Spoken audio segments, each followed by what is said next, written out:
আজকে প্ল্যান করছি আমরা কিছু ছবি তুলব, আর একই জামা পরিধান করে একাধিক ছবি তোলা কেমন দেখায় সেজন্য প্ল্যান করছি কিছু শোরুম ভিজিট করব এবং নতুন নতুন শার্ট গেঞ্জি গায়ে দিয়ে একটা করে ছবি তুলব।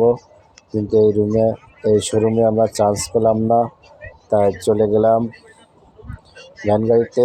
আর ভ্যান গাড়িতে অনেক গেঞ্জির কালেকশন আছে, তো এই কালেকশন থেকে আমরা এখন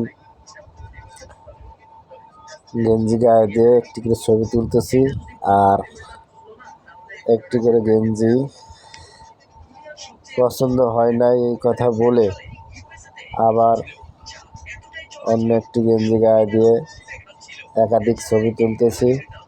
তো আমরা এমনি করে বেশ কয়েকটি ছবি তুললাম, পরিশেষে বললাম যে আমাদের গেঞ্জি পছন্দ হয় নাই, আমরা নেব না।